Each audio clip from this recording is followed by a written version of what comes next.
ఇతర పార్టీల్లో మీరు బాగా అభిమానించే లీడర్ ఎవరు? ఇతర పార్టీలలోనా? అంటే మన తెలుగు రాష్ట్రాల్లో పెద్ద గొప్ప నాయకులు ఎవరున్నారు మేడం? పెద్ద కనిపించట్లేదు. అందరు చెప్పిన పనులు ఏవి చేయకుండా అన్ని అబద్ధాలే చెప్తున్నారు కదా. రేవంత్ రెడ్డి గారు ఉన్నారు, 420 హామీలు ఇచ్చిర్రు, 4 కూడా పూర్తి చేయలేదు. కాబట్టి ఆయన గురించి చెప్పలేము.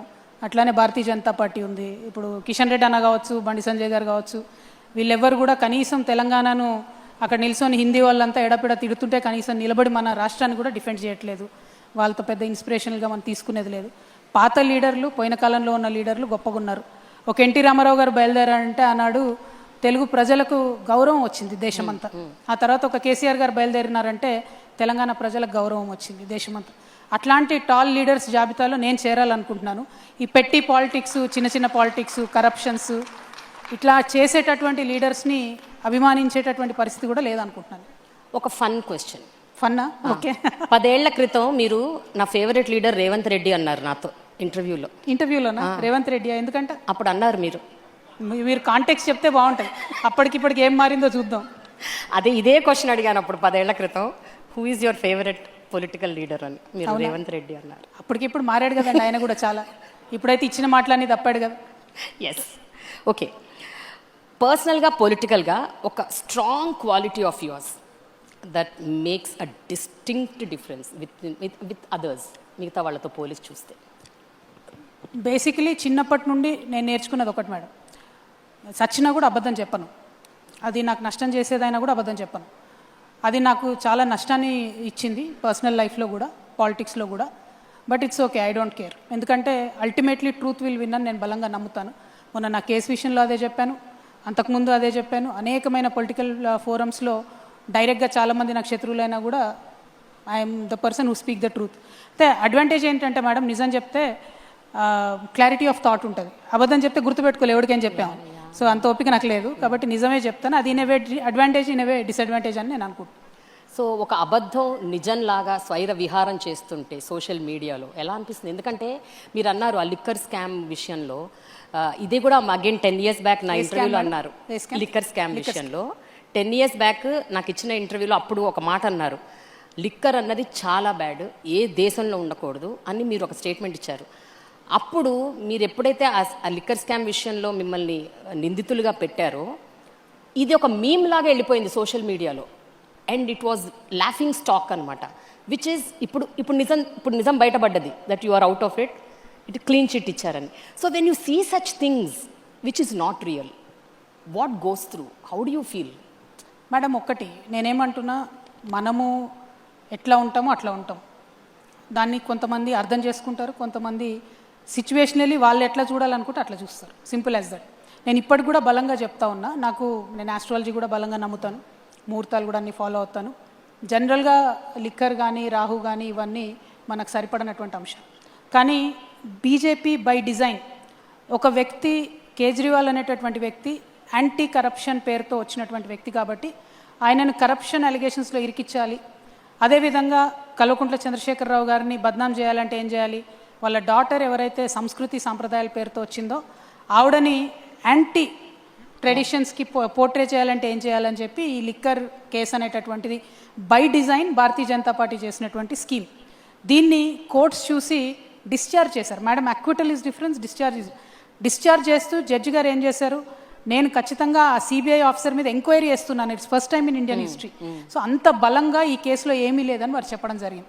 అల్టిమేట్గా నేను మీతో చెప్పేది ఏంటంటే మేడం, బయటవాడు ఏం చూస్తాడన్నది పక్కన పెడితే మన ఫ్యామిలీ, మన ఇంటి వాళ్ళు మనల్ని బలంగా నమ్మి మనతో సైడ్ చేసి ఉంటే ప్రపంచాన్ని ఎదిరించవచ్చు.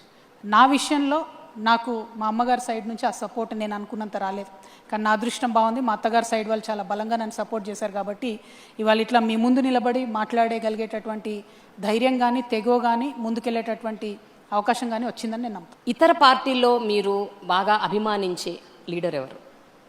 ఇతర పార్టీలలోనా? అంటే మన తెలుగు రాష్ట్రాల్లో పెద్ద గొప్ప నాయకులు ఎవరున్నారు మేడం? పెద్ద కనిపించట్లేదు. అందరు చెప్పిన పనులు ఏవి చేయకుండా అన్ని అబద్ధాలే చెప్తున్నారు కదా. రేవంత్ రెడ్డి గారు ఉన్నారు, 420 హామీలు ఇచ్చిర్రు, 4 కూడా పూర్తి చేయలేదు. కాబట్టి ఆయన గురించి చెప్పలేము. అట్లానే భారతీయ జనతా పార్టీ ఉంది. ఇప్పుడు కిషన్ రెడ్డి అన్న కావచ్చు, బండి సంజయ్ గారు కావచ్చు, వీళ్ళెవ్వరు కూడా కనీసం తెలంగాణను అక్కడ నిల్చొని హిందీ వాళ్ళంతా ఎడపిడ తిడుతుంటే కనీసం నిలబడి మన రాష్ట్రాన్ని కూడా డిఫెండ్ చేయట్లేదు. వాళ్ళతో పెద్ద ఇన్స్పిరేషనల్గా మనం తీసుకునేది లేదు. పాత లీడర్లు, పోయిన కాలంలో ఉన్న లీడర్లు గొప్పగా ఉన్నారు. ఒక ఎన్టీ రామారావు గారు బయలుదేరారంటే ఆనాడు తెలుగు ప్రజలకు గౌరవం వచ్చింది దేశమంతా. ఆ తర్వాత ఒక కేసీఆర్ గారు బయలుదేరినారంటే తెలంగాణ ప్రజలకు గౌరవం వచ్చింది దేశమంతా. అట్లాంటి టాల్ లీడర్స్ జాబితాలో నేను చేరాలనుకుంటున్నాను. ఈ పెట్టి పాలిటిక్స్, చిన్న చిన్న పాలిటిక్స్, కరప్షన్స్ ఇట్లా చేసేటటువంటి లీడర్స్ని అభిమానించేటటువంటి పరిస్థితి కూడా లేదనుకుంటున్నాను. ఒక ఫన్ క్వశ్చన్. ఫన్నా? ఓకే. 10 ఏళ్ల క్రితం మీరు నా ఫేవరెట్ లీడర్ రేవంత్ రెడ్డి అన్నారు నాతో ఇంటర్వ్యూలో. ఇంటర్వ్యూలోనా? రేవంత్ రెడ్డి ఎందుకంటే అప్పుడు అన్నారు మీరు కాంటెక్స్ట్ చెప్తే బాగుంటుంది. అప్పటికిప్పటికి ఏం మారిందో చూద్దాం.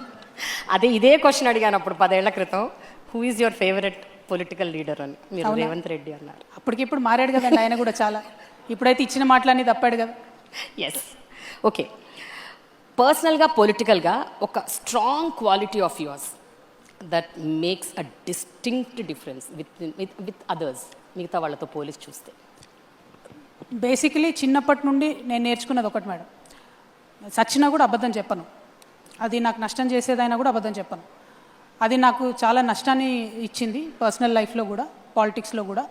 But it's okay, I don't care. ఎందుకంటే అల్టిమేట్లీ ట్రూత్ విల్ విన్ అని నేను బలంగా నమ్ముతాను. మొన్న నా కేసు విషయంలో అదే చెప్పాను, అంతకుముందు అదే చెప్పాను. అనేకమైన పొలిటికల్ ఫోరమ్స్లో డైరెక్ట్గా చాలామంది నాకు శత్రువులైనా కూడా I'm the person who speak the truth. అయితే అడ్వాంటేజ్ ఏంటంటే మేడం, నిజం చెప్తే క్లారిటీ ఆఫ్ థాట్ ఉంటుంది. అబద్ధం చెప్తే గుర్తుపెట్టుకోలే ఎవరికేం చెప్పాము. సో అంత ఓపిక నాకు లేదు, కాబట్టి నిజమే చెప్తాను. అది in a way advantage, in a way disadvantage అని నేను అనుకుంటున్నాను. సో ఒక అబద్ధం నిజంలాగా స్వైర విహారం చేస్తుంటే సోషల్ మీడియాలో ఎలా అనిపిస్తుంది? ఎందుకంటే మీరు అన్నారు ఆ లిక్కర్ స్కామ్ విషయంలో, ఇది కూడా అగైన్ 10 years బ్యాక్ నా ఇంటర్వ్యూలో అన్నారు. లిక్కర్ స్కామ్ విషయంలో 10 years బ్యాక్ నాకు ఇచ్చిన ఇంటర్వ్యూలో అప్పుడు ఒక మాట అన్నారు, లిక్కర్ అన్నది చాలా బ్యాడ్, ఏ దేశంలో ఉండకూడదు అని మీరు ఒక స్టేట్మెంట్ ఇచ్చారు. అప్పుడు మీరు ఎప్పుడైతే ఆ లిక్కర్ స్కామ్ విషయంలో మిమ్మల్ని నిందితులుగా పెట్టారో, ఇది ఒక మీమ్ లాగా వెళ్ళిపోయింది సోషల్ మీడియాలో. And it was laughing stock అనమాట, విచ్ ఈజ్ ఇప్పుడు నిజం బయటపడ్డది that you are out of it, it clean chit ఇచ్చారని. So when you see such things which is not real, what goes through, how do you feel? Madam ఒకటి నేనేమంటున్నా, మనము ఎట్లా ఉంటామో అట్లా ఉంటాం. దాన్ని కొంతమంది అర్థం చేసుకుంటారు, కొంతమంది సిచ్యువేషనల్లీ వాళ్ళు ఎట్లా చూడాలనుకుంటే అట్లా చూస్తారు. Simple as that. నేను ఇప్పటికి కూడా బలంగా చెప్తా ఉన్నా, నేను ఆస్ట్రాలజీ కూడా బలంగా నమ్ముతాను, ముహూర్తాలు కూడా అన్నీ ఫాలో అవుతాను. జనరల్గా లిక్కర్ కానీ రాహు కానీ ఇవన్నీ మనకు సరిపడినటువంటి అంశం. కానీ బీజేపీ బై డిజైన్, ఒక వ్యక్తి కేజ్రీవాల్ అనేటటువంటి వ్యక్తి యాంటీ కరప్షన్ పేరుతో వచ్చినటువంటి వ్యక్తి కాబట్టి ఆయనను కరప్షన్ అలిగేషన్స్లో ఇరికించాలి. అదేవిధంగా కల్వకుంట్ల చంద్రశేఖరరావు గారిని బద్నాం చేయాలంటే ఏం చేయాలి, వాళ్ళ డాటర్ ఎవరైతే సంస్కృతి సాంప్రదాయాల పేరుతో వచ్చిందో ఆవిడని యాంటీ ట్రెడిషన్స్కి పోర్ట్రే చేయాలంటే ఏం చేయాలని చెప్పి ఈ లిక్కర్ కేసు అనేటటువంటిది by design Bharatiya Janata party చేసినటువంటి స్కీమ్. దీన్ని కోర్ట్స్ చూసి డిశ్చార్జ్ చేశారు. Madam acquittal is difference, discharge చేస్తూ జడ్జి గారు ఏం చేశారు, నేను ఖచ్చితంగా ఆ సిబిఐ ఆఫీసర్ మీద ఎంక్వైరీ చేస్తున్నాను, it's first time in Indian history. So అంత బలంగా ఈ కేసులో ఏమీ లేదని వారు చెప్పడం జరిగింది.